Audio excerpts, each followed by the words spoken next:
At this point I have a text animator that types on one character at a time. The only problem is I haven't created a transition. So let's look at the different options for making that happen.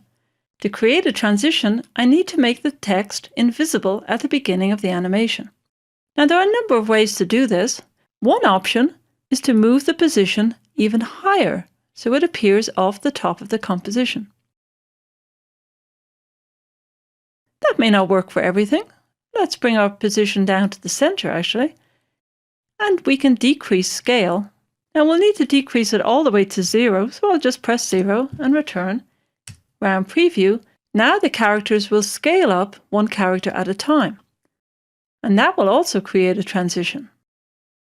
I'll return scale to 100%, and we'll do position with no offset.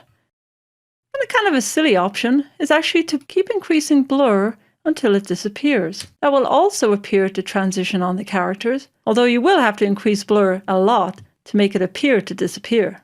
I'll set the blur value back to 0. The most common way to create a transition is to add property opacity. The default is 100%, and this simply means use the opacity value from the original transformations.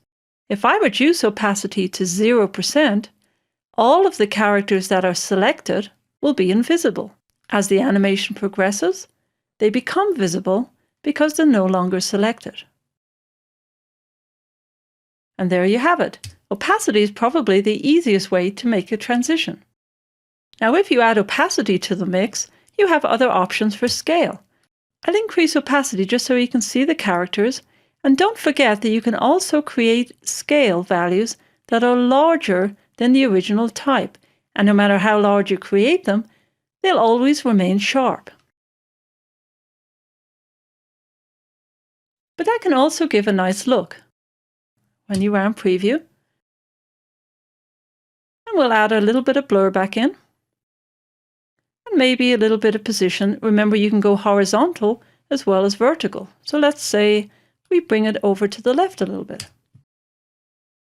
In the next movie, I'll show you how to randomize the order, and that will allow you to create even more interesting animations.